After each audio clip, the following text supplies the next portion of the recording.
Bleach Revisited. I am Gold, your host of this series in which we will be reading every single chapter of the Bleach manga, providing critical analysis of the art and narrative, personal response to the chapter, and discussion of how that chapter connects to the rest of the series. As usual, we begin these videos with a reading of the chapter that we are currently on. This is Chapter 75, Crimson Rain.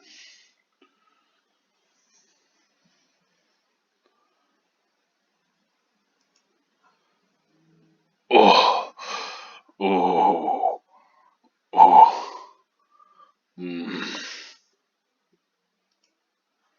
Ah!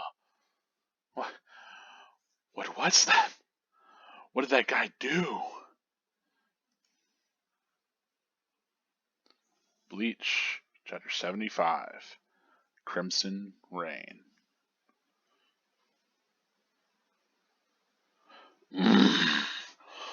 Oh, oh, oh. Golly, you can just hold that gate up with just one arm. You sure are Soul Society's strongest giant. But as a gatekeeper, you're a failure. Their third company leader, Gin Ichimaru. How careless of me. I didn't think someone of his caliber would show up. These youths have gotten stronger, but they're no match for a company leader. At all cost, we must avoid fighting him right now. I lost. The obvious thing to do was to open the gate for the victor. What are you talking about? Didn't anybody tell you? A gatekeeper that loses can't open gates. 'Cause a gatekeeper that loses dies.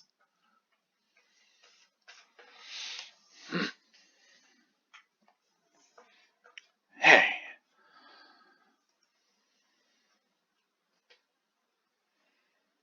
Ichigo, what are you doing? Hey, jerkface! What the heck are you doing? That's my line!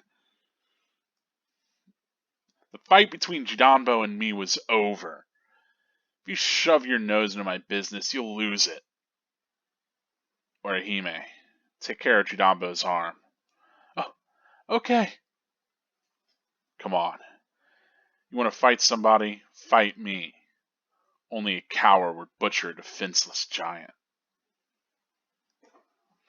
I'll cut you up. You're a funny kid. Aren't you scared of me? Just a little bit. Not a... Hey! Be quiet, Ichigo! We must retreat for now! Ichigo. Hair the color of a daylily. Why? It's just starting. The sword as long as he is tall. Then you must be Ichigo Kurosaki. You know who I am? Yep. Just as I figured. Huh? Hey, where are you going? All the more reason not to let you pass. Why are you moving so far away? You gonna throw that short sword or something? It's not a short sword. This is my Zanpakuto.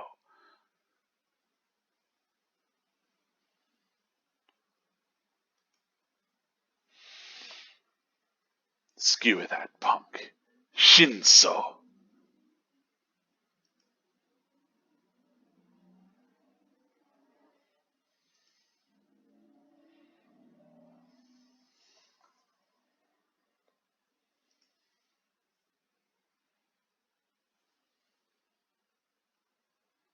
Ichigo. Ichigo. Ichigo. The gate's coming down. Bye.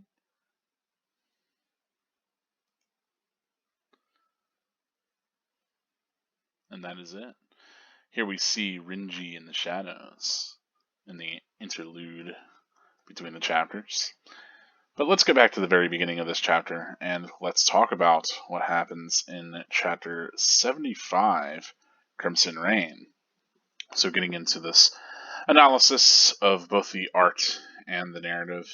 Of course, here we open on the arm of Jidambo getting cut off, and I like that we get particular focus on just that arm and that kind of amputation from the previous chapter. It's strong stuff, reminds us of exactly the power of this character. I like that we close in on the arm flopping and it hits this whole house. It's pretty wild. I like the scale of it being given to us there. Of course, we cut back to the nub of a shoulder that now Jidambo has, and he is bleeding profusely. Ergo, the title Crimson Rain, right? That, blood is pouring down from the sky, right? And again, we do get that idea, that image of the rain sort of brought up to us, right? Of there being hardship and despair, this inability to protect somebody, yet again coming up, and the motif of rain being touched upon. And of course, here we see Jidambo struggling immensely as I think that we get pretty gruesome depiction of him bleeding out as he kind of falls and staggers down. The gate falls and kind of catches on his shoulders. Of course, the really wild thing here is that the entire time Gin just kind of keeps his ground. He stands there and he doesn't kind of flinch or move back despite kind of the brutalization that he's inflicted upon Jidambo. I like that, we do get a moment of both Ichigo and Uryu being amazed at what just happened. They can't even comprehend the quickness of that attack. And of course, we come to learn that, in fact, Gin was probably able to land that slice from all the way over here using his released sword, which can grow quite long. I also love, of course, using the top of the page here to frame Jidambo with the gates kind of coming down. Then we get this shout traveling down the page to where Ichigo and all the people that are kind of lower than Jidambo are at, and we get the blood kind of splashing down around them. And in opposition, left aligned, and I think this chapter in particular does a lot to align the characters and kind of just pace its pages very well. But we often get kind of Gin aligned from the left in opposition to our characters aligned from the right. Pretty cool. I do like that stays consistent throughout. And solid chapter cover. Really sells Gin as this sort of sadistic or bloodthirsty kind of character. I say bloodthirsty, more capable of inflicting immense injury, really sadistic kind of character, moreover. Of course, Jidambo catching the gate on his shoulders. I do like that, it slams down and he kind of has to stagger and hold it there. And Gin's remarks about surely you are Soul Society's strongest giant really again sells the disparity between these two characters, right?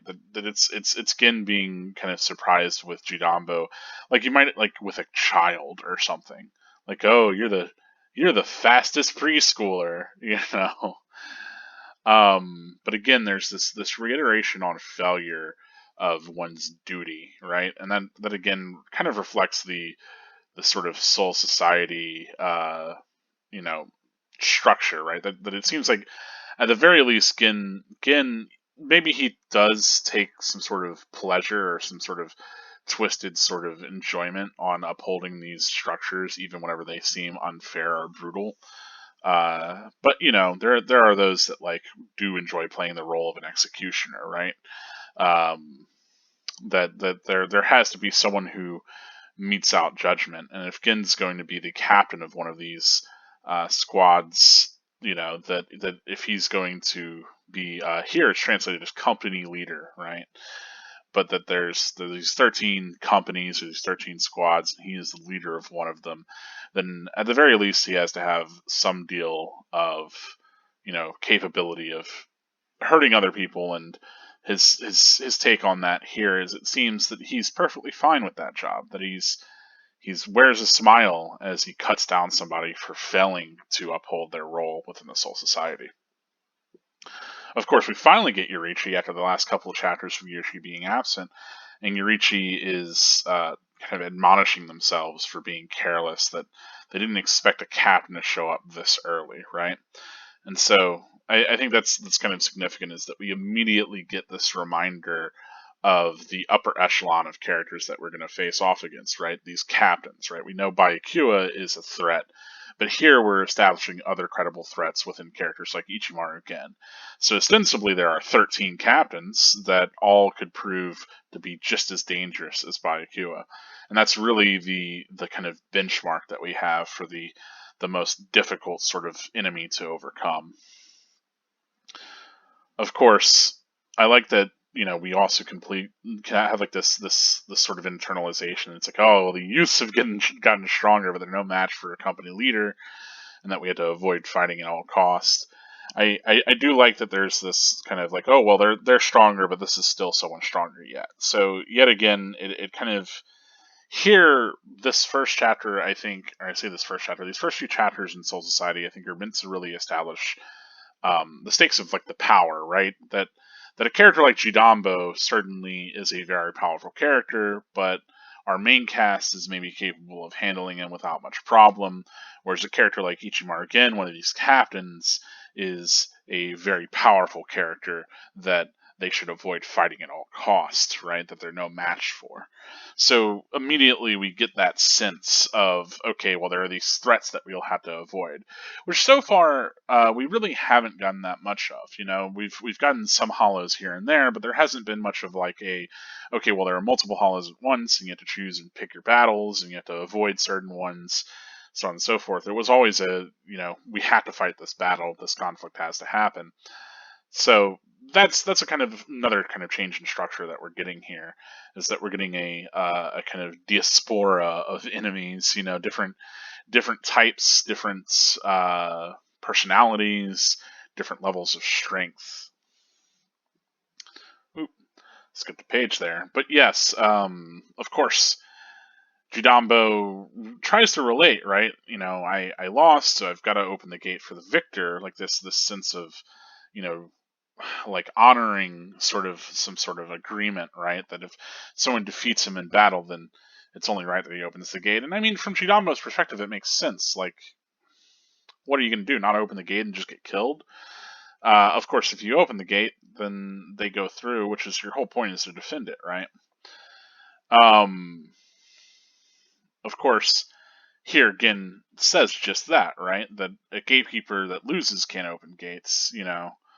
If they lose, they die. That's really the idea. And here, of course, we get again taking another slash at Jidambo, starting to kind of bring his sword forward. And I love the way that we get this kind of transition here, that again finally takes a step forward, has this moment of killing intent, and we get this again very kind of striking image of him pulling up from down, having this twisted smile, Jidambo's face of shock, this blade slicing through the darkness, and Ichigo jumps in the way to stop that attack. And so, I don't know how much it is like his previous attack was him using his ability, his sword Shinso, to extend, or if it was just him taking a slice and the power of that slice kind of echoing out in the same way that kind of Ichigo, whenever he sliced against Urahara, right? He cut that huge, crevice into the mountain and everything, and into the ground. I think it could easily be that same sort of thing, like striking with such intensity that the Reiatsu flows out of it and cuts everything for some distance. Who's to tell? But I do really love that, again, this kind of left-right antagonism. We've got Ichigo coming in for the right, coming down with his Zangetsu, and here again has either blocked, or rather his attack has been intercepted. And I do love this moment, especially to show Ichigo's kind of aggression, him jumping into the battle very quickly, Also, here we get, Zangetsu. I love, arcing us through the kind of image, helping to draw our attention down and to the right, where our next panel is going to be.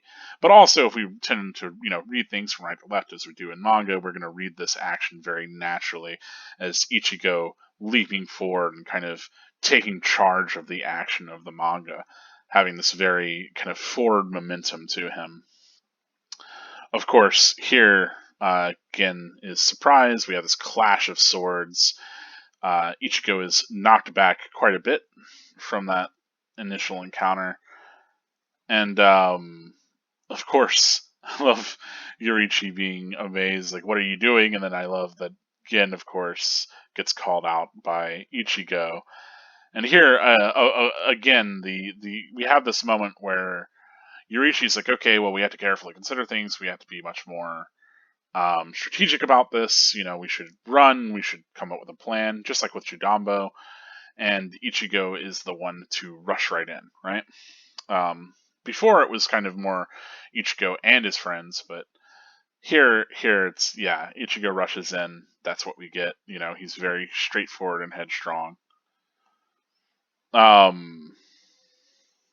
course, I do love the kind of large difference between their weapons. That Ichigo has this huge cleaver, and Gin has this little tiny wakizashi, little sword. But you definitely get the sense that there's still a huge difference in their power. Of course, here I like that Ichigo has this moment where he has Orihime take care of Judambo's arm, right? Because she could reject the event of its slicing.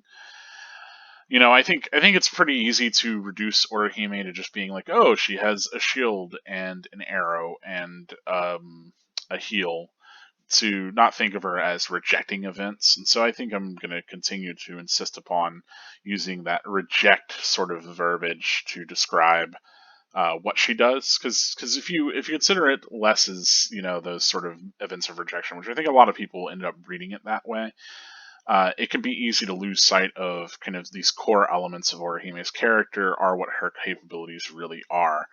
And that, I think, proves to be a problem in some situations later, whenever you really have to consider her significance as a character, and it's easy to write her off for one reason or another, or feel like she's mishandled for one reason or another. But all in all, I think here it's fine. I like that Ichigo, of course, is aware of her powers, so I'm trying to think of if, like, because clearly he's seen her use the shield, so I guess they must have briefed on each other's powers at some point. But the kind of healing rejection, I don't think she's used in front of Ichigo yet, at least on page. So off page, they must have had some sort of conversation regarding that. Anyway, here we do get, of course, we get the sight of Ichigo from behind in the right side of the page, as Orihime is told to kind of take care of something while he stands forward and kind of protects the group and takes on this enemy. I like that he clutches his weapon and, is going to face down Ichimaru again. And of course, Ichigo does call out again. He says only a coward would butcher a defenseless giant, right? That he sees that the way Ichigo sees this is somebody that's defenseless, and that it's cowardice to attack somebody that's not able to fight for themselves. And so yet again, we get a little bit of humanity from Ichigo, which definitely juxtaposes him against Gin, who is pretty much butchering literally Judambo, right? He's just cutting him down for no good reason here, other than this failure to sort of keep the gate closed or keep these people out. Of course, I'll cut you up. I like that Gin kind of smiles at that, and he's like, "Oh, well, aren't you just a little scared of me?" Which I think is kind of a good moment, because Gin is a very powerful character from everything that we know, and so the idea that he's facing against somebody who, of course, is willing to stand their ground, who's willing to sort of challenge him, because certainly the sense that we get from Judambo is that Judambo is terrified of Gin the second that he sees him, and really doesn't want to challenge Gin, but still wants to kind of defend where he was coming from, why he opened the gate and everything. But I think Yurichi kind of reflects more of the sentiment that a lot of people might have, right? That you should run away, that you shouldn't kind of face this sort of opponent.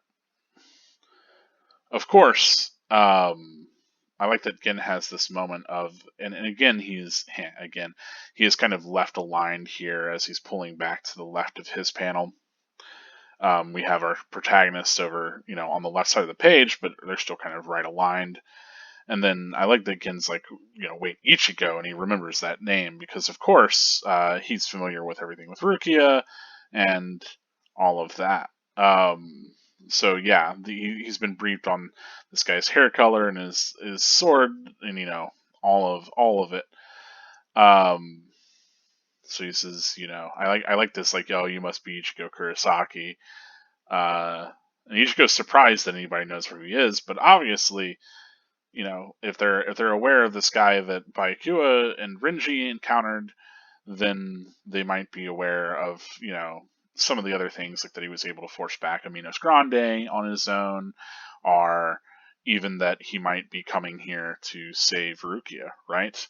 And so this all the more reason not to let you pass makes a lot of sense. If Gen is this person that's supposed to hold up the values of the Soul Society, if Gin is supposed to be upholding, the kind of structures here, right? Gatekeepers shouldn't open gates, then Gin shouldn't allow people to interfere with the execution of Rukia, right? So it's more reason not to let Ichigo into the Seirete, other than all the other reasons, which of course we know that you have to have permission, etc. This is only a place for Soul Reapers, really, so on and so forth. I like that here Ichigo shows that he hasn't learned very much, as he's like, "Oh, why are you running? You're moving so far away. You're gonna throw your sword or something, right?" And I think that really is kind of funny for me because, of course, Ichigo has seen how Renji's released sword Zabimaru can hit him from afar, and he fought against Kisuke for a while, though I guess we can take that to imply that Kisuke maybe doesn't have such ranged moves. But I like that, of course, Gin reiterates that it is not a short sword, that it, in fact, is quite capable of hitting from far away, that it is a Zanpakuto. And I love the stance that he takes. Of course, we're kind of familiar with the sort of stances that some of the other characters take. Notably, with Renji, he kind of clawed his hand across the blade, right? And so here, for Gin, he kind of sweeps back and pulls Shinso back like this, and then stabs forward for the attack. And I love this kind of sweep back motion that we get. This zoom in with the focus on the sword that Gin kind of masks it with his sleeve, and Ichigo is starting to realize, oh no, I'm in some real shit right here. And I like this shot that we get immediately again from the very top right of the page, this very dynamic sort of zoom out to where Ichigo is, and this quick close in on Gin as he uses his release for his weapon, skewer that function. So, of course, those familiar with the anime translation or the translations we get later, shoot to death Shinzo tends to be the translation that we typically get. Hal Zabimaru and Awakened Benihime, I believe, are both kind of straightforward for the others that we've seen. Of course, Zangetsu doesn't have a release command in the same way that those have had. Um, but here we do get, skewer that punk, which I don't see as being kind of similar. The big thing with Gen is that he's supposed to have a kind of notable Japanese accent, right? That he's got this kind of lackadaisical sort of country accent, as far as I am aware, in Japanese, and so there's a couple of different decisions on how to appropriately kind of translate that into English, right? And so I think here it was them sort of trying to think of how to consistently translate Gin's speech. And we do get those kind of moments with Gin where, you know, yeah, we get him being like, yep, some other uh, like kind of ways that he talks. And I decided to kind of I always saw Gin as having this kind of he's got this sort of soft spoken kind of nature to him, but then he can get very serious. Um, in a lot of ways, I've got his voice somewhere similar to your Harhus, but Gin is definitely more insidious or comes off that way. But yes, Skewer That Punk definitely feels more like a translation decision. I mean, I guess all translation decisions are translation decisions, but it's certainly not the one that they stuck with. And like I said, I know for the anime, this typically gets translated as shoot to death, and I believe that that's the translation that we end up with. But nevertheless, the idea is, that it's evocative of what his weapon does, right? Or some aspect of his weapon. And so skewering or shooting, that he has this idea of course, it's going to stab somebody, right? As far as Shinso goes, I do believe that's like, whew, got and I don't, I don't know exactly all the stuff with Shinso. Something about being like a death lance, more or less, but I'm not entirely positive on the actual like ways that you might break that down.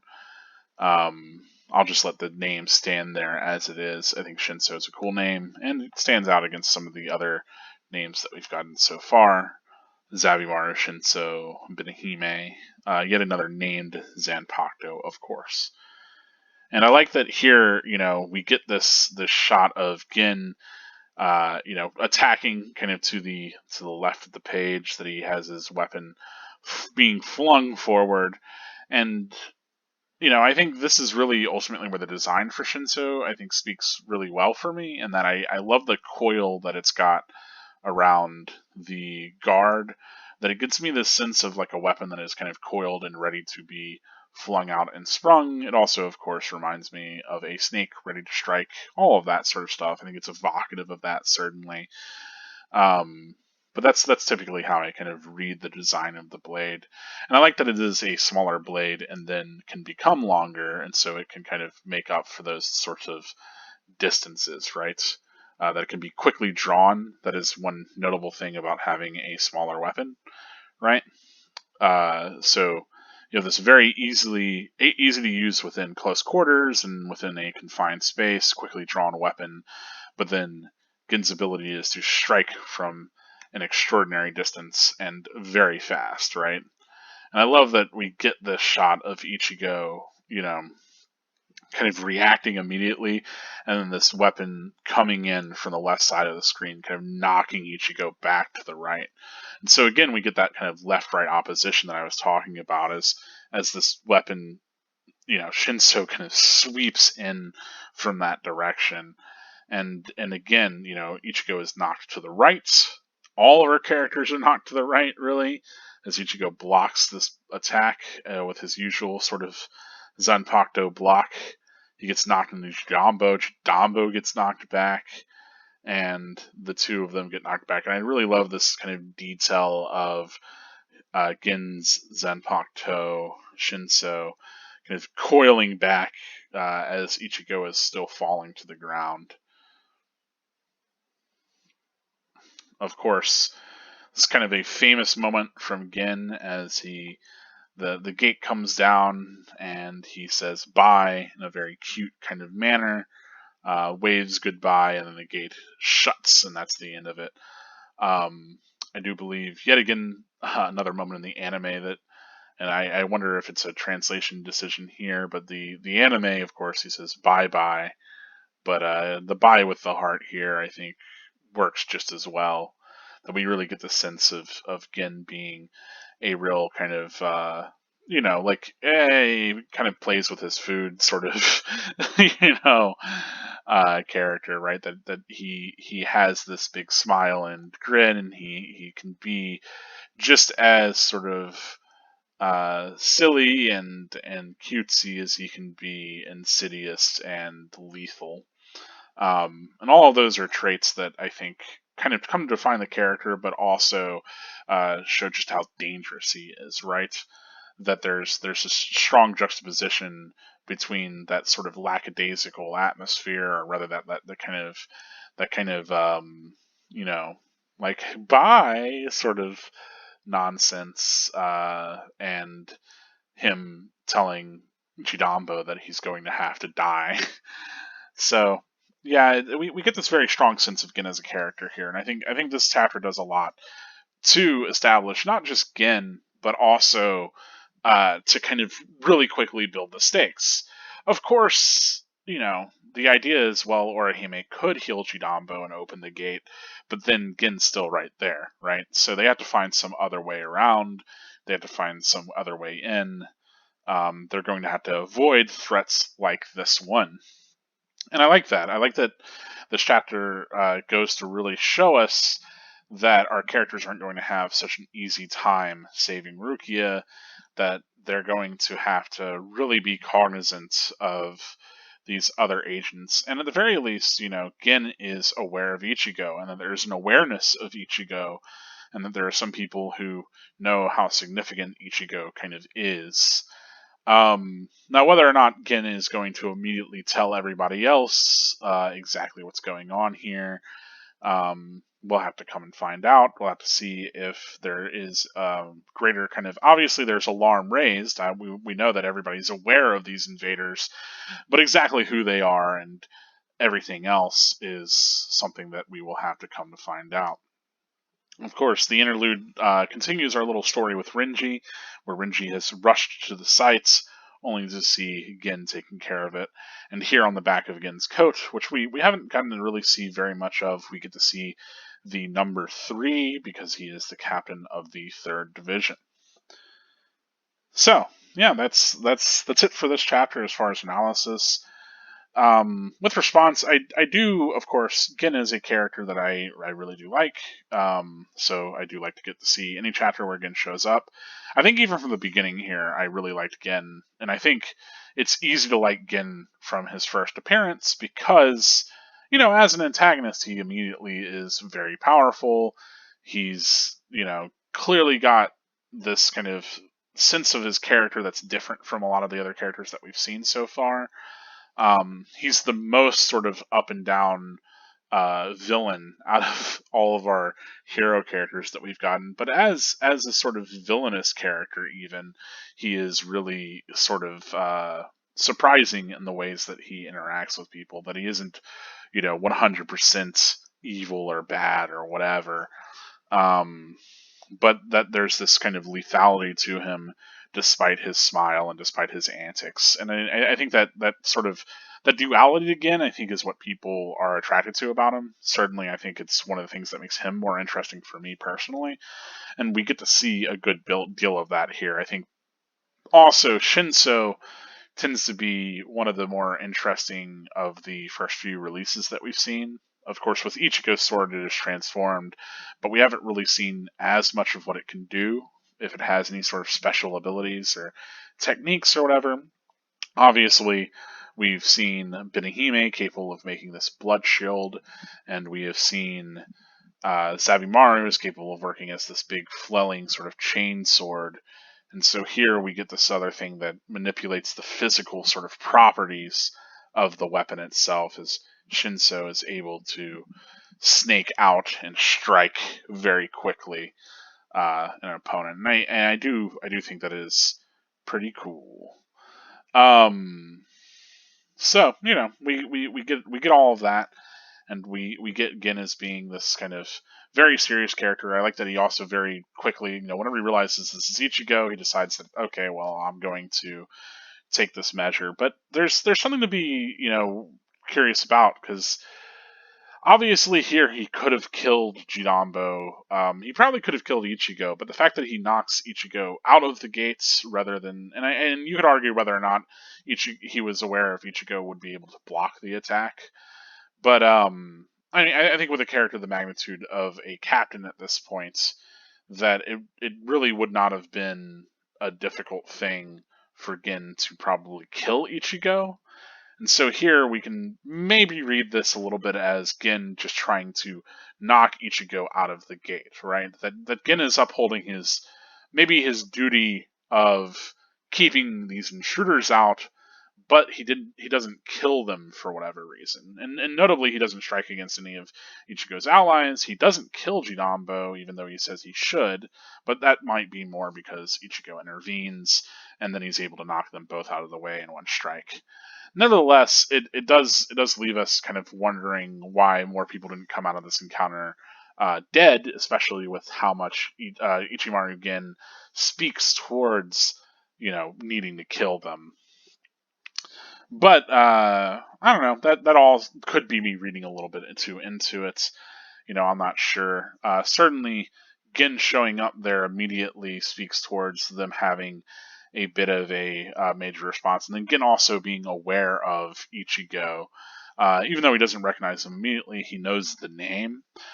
All of that, all of that, I think, also coupled with Gin hanging out to intercept Byakuya and sort of give him a hard time over this execution of Rukia, really maybe speaks towards, and this is something that we talked about before, the idea of Gin as being this very perceptive sort of character, this meddler maybe, who gets involved in these things in a way that maybe, yeah, it's curious, right?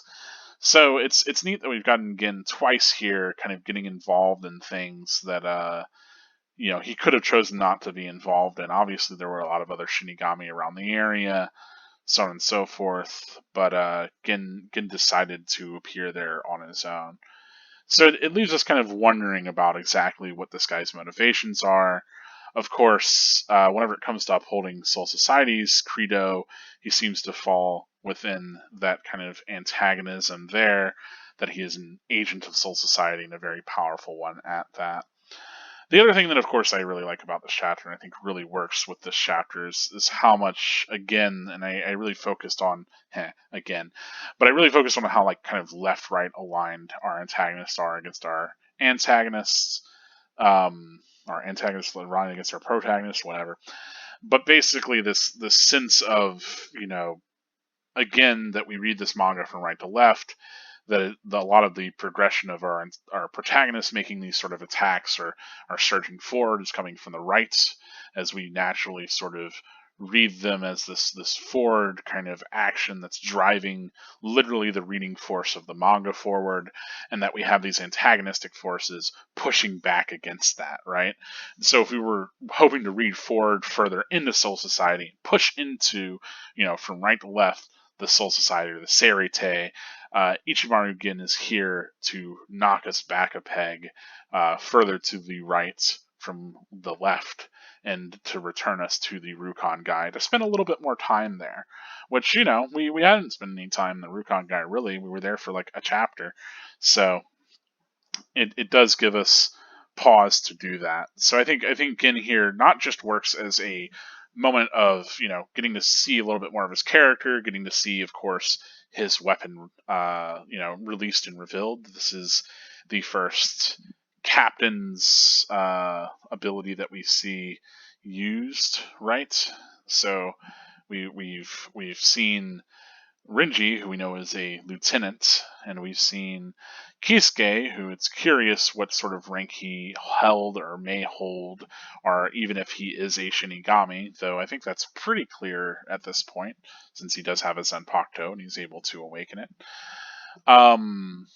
But, when of course Ichigo, who we know is just a human encroaching into this domain, but this is the first time that we have seen a captain use their ability. And so, of course, that's kind of monumental and significant to see a character of that high power. Byakuya, notably, he drew his sword, but he did not use its release at all. So that's exciting. Anytime that we get to see a new Zanpakuto released, always a cool moment. But I think the bigger thing is just kind of getting to see Gin as this antagonistic force that is literally pushing back against our characters, and us not being 100% clear all the motivations that he might have for that allows us to kind of see him as a more complex character and an interesting antagonist at that.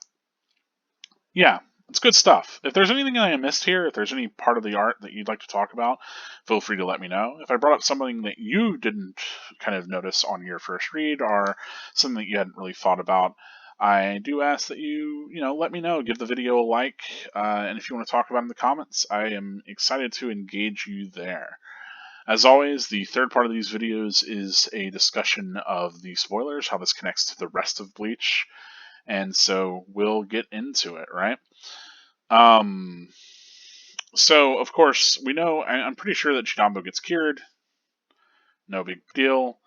As far as whether or not that first attack was an attack from Shinso, like actual using his Shikai, I tend to, I kind of navigated that a little bit in the discussion for this chapter, but I tend to read that first kind of initial attack as less of using Shinso's actual Shikai release and more of actually just him taking a slash and the pure sort of Reietsu from the strike being sharp enough and capable enough to slice across his arm, which then makes you really wonder, like, what's the point of Shinso, right? If the whole idea is that you can strike from afar anyway with a powerful enough slash, then does Shinso really even matter if it's long range? And you've got to remember that the important thing about Shinso is that it is not the longest, but it is in fact the fastest, right?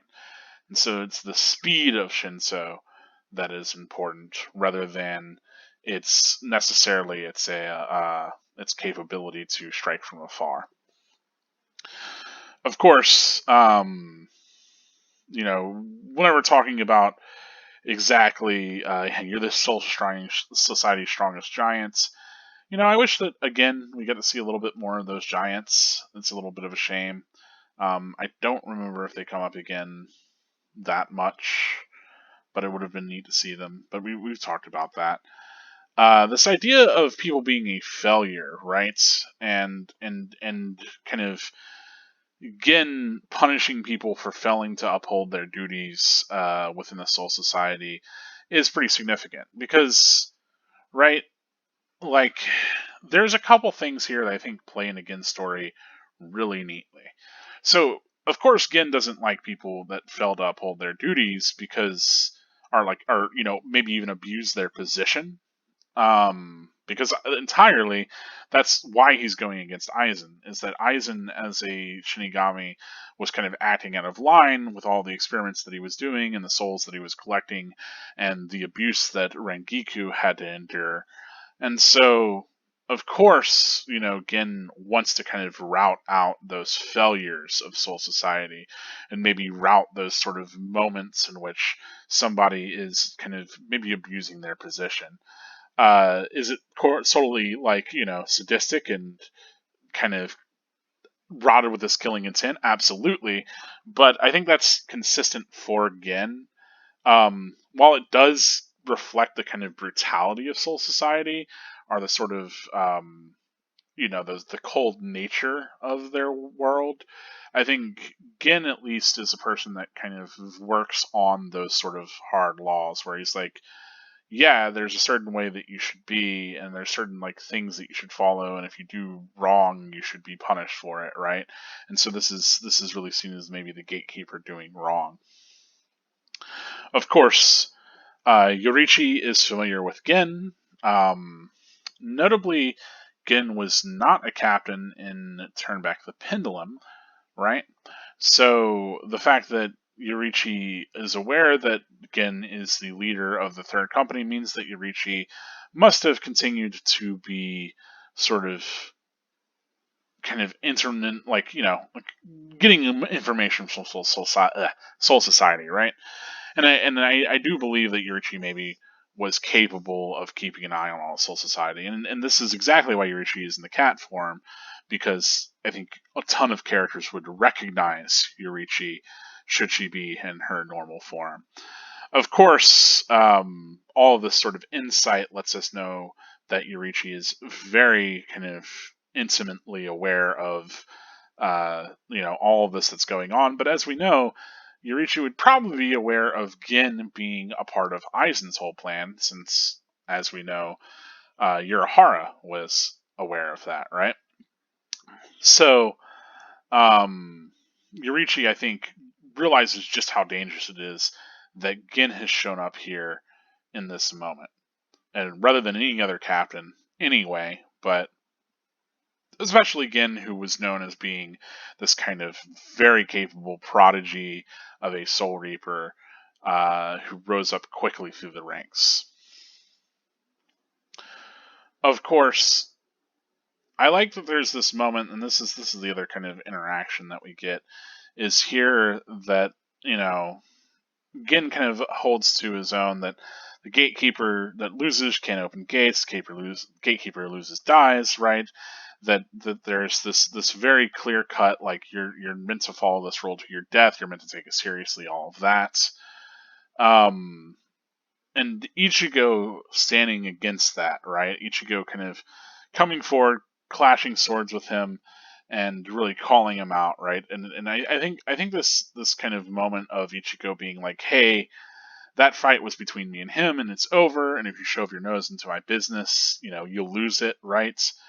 That sort of like, hey, look, we've handled this battle between ourselves, and I will respond with violence if you get involved in hurting this person that I have a connection to. Um, and I think the bigger thing is Ichigo really reiterating here that, like, hey, you want to fight somebody, you can come against me. Only a coward would butcher a defenseless giant. I think that really speaks towards Gen's sensibilities of protecting Matsumoto, right?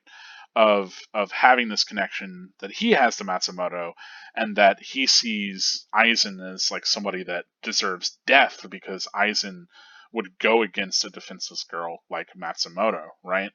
That if Aizen needed to harvest souls from somebody, then maybe they could find some, condemned criminal or something that fits within more respectively within the Soul Society's boundaries and laws. But going after Matsumoto is the thing that Gen took umbrage with as a child and sought to kind of make right, of course, and like the entire motivation for his character. And so I think in this moment, really, surprisingly, it kind of goes unsaid between Gin and Ichigo, but I can really read this moment as Ichigo's kind of humanity reaching Gin. That if there was ever a connection between these two characters, which, I mean, they don't get a lot of interaction throughout the entirety of the manga. This is about the extent of it. But I think, if anything, this is a moment where Gin really sees Ichigo as maybe having some similarity to him, as Ichigo having the sort of right head on his shoulders, that he's willing to kind of kill somebody else to defend against the defenseless, right? And I like that we get this immediate kind of response from Gin, right? That Ichigo's like, I'll kill you, right? I'll cut you up, right? I'll fight you. I'll respond with violence. And we get this really kind of interesting response from Gin, where we get this zoom into his smile, and he has this kind of like, ha, you're a funny kid. Aren't you scared of me just a little bit? And it's really easy for me to see the parallels to Gin, right? Where Gin, as a child, absolutely was fearless and willing to kill these Soul Reapers that he should, by all rights, be scared of, right? He should be terrified of characters like Aizen, but Gin doesn't have any fear whatsoever. He very, kind of insidiously, in a lot of ways, very coldly infiltrates their group and even kills other people on their behalf, to all for the sake of getting closer to Aizen, all for the sake of killing him. And so it's interesting that here again really kind of maybe even has that moment of realizing that Ichigo might be more like him than he expects, which I think is it's interesting. It certainly speaks towards a little bit more of maybe what's going on with these characters, or what's going on with Gin. And personally, I kind of read this in a way that Gin's really kind of getting well, one, he's showing up here because he can't let these people kind of interfere in the larger plan that Aizen has, obviously. But two, I think the other big thing is that Gin is really kind of getting the measure of Ichigo, seeing how far he's come along, what kind of person he is, because they would have all been aware of White, right? And they maybe even would have been aware of Ichigo's birth. Certainly Aizen is, and Gin was there with him through pretty much all of that, right? And so here, whenever Gin recognizes Ichigo, whenever I was doing the analysis, I wrote this off. Like, surely maybe he knows Ichigo from everything with Rukia, or from Byakuya's report, so on and so forth, Renji's, all of that. But Gin would definitely know a lot about Ichigo because Gin played a significant, or well, rather, Aizen played a significant role in Ichigo's birth, right? Everything with White, everything in not Turn Back the Pendulum, but everything but the Rain. That entire flashback, and so Gin having this moment of like, oh, that's Ichigo, right? Of course, the sword as long as he is tall certainly speaks towards maybe the things that were reported upon by these other people, but his hair color and his name is all stuff that maybe they would have been aware of beforehand. Um, of course, I like that here we get this moment from Gin that he does knock them away. That whenever he does use his Shikai, of course, he is able to kind of just knock them out rather than kill them. And I wonder how much, because that attack is very clearly directed towards Ichigo's center of mass, takes him off of his feet. Ichigo blocks it, but I wonder if that was the intent was for him to block it, and that Gin wasn't really trying to kill Ichigo in this moment. I don't, but like on the other hand, I don't think Gin would have really, cared that much if he killed Ichigo, because Gin's been willing to kill pretty much anyone in order to continue to align himself with Aizen.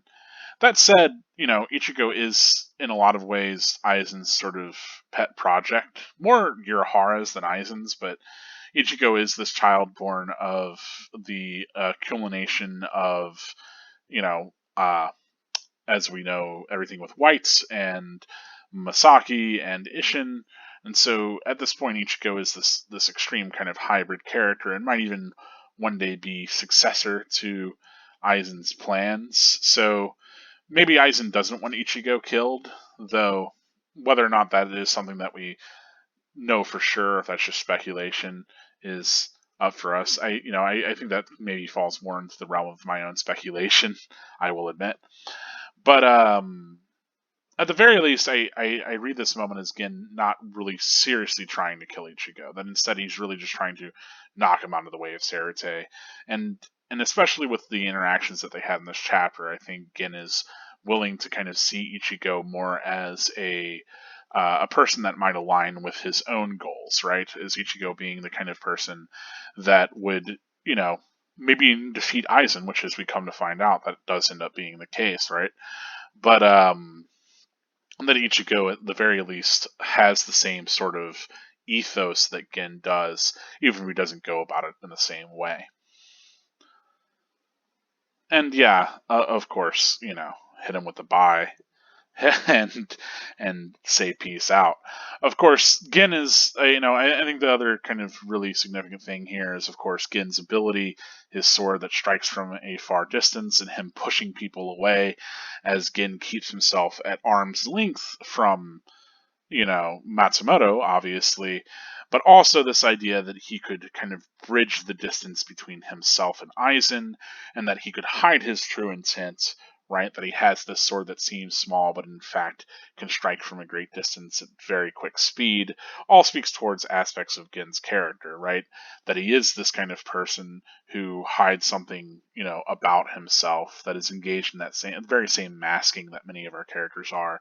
That there's this hidden intent for him, and that he's able to very quickly strike by surprise, but also that he keeps others, you know, distant from himself too, I think is a significant thing. And him making this distance between Ichigo and the others and him, just as he makes this distance between Matsumoto and him, maybe, I could think arguably speaks towards Gin sort of creating distance between himself and the people that he would like to protect. That the way that Gin protects other people is that he sees them not be involved. But I don't know. What are your thoughts? Like, do you see this as a benevolent act from Gin? Do you see this as a moment of him really kind of seeing Ichigo as perhaps a peer or as somebody that he can identify with and maybe therefore not taking it a little bit easier on him? Or do you just see this as, this is the way that it just happened to play out and Gin was actually trying to go there to kill Ichigo for whatever reason? I'm curious what people's takes are on this because on reread, the scene certainly reads a lot different because we have to consider every single thing that Ichigo knows about Gin and all the capabilities, or Ichimaru knows about Gin. Ichimaru knows about Gin? No. Ichigo, oof, all these Ichi names, I swear. Ugh. That Gin knows about Ichigo. Ichimaru knows about Kurosaki. Anyway, um, yeah, there's a lot more knowledge that Gin has in this moment than we're led on to believe, and the fact that he shows up here personally speaks volumes of how much he's choosing to get involved versus how much he actually needs to get involved. So, and knowing everything about Aizen's plans and the entire plan to fake his death, I definitely think that this is much more of a coordinated moment on Gin's part and, significant towards a lot of other kind of things that we haven't gotten to in the manga yet. But let me know your thoughts on Gin. As always, thank you so much for watching the video. Please do like the video and subscribe to the channel to see more of my content. I try to upload one of these every day. In the case where I can't get one uploaded, I try to get two the day following or to make up for it within the week at the very least. But, I do what I can. As always, you can support me even further on Patreon. Right now, everyone on screen are the patrons supporting me currently. I thank you very dearly for that support. It does mean the world to me. As always, this has been Karakura Gold, reminding you that spirits are forever with you. Stay gold.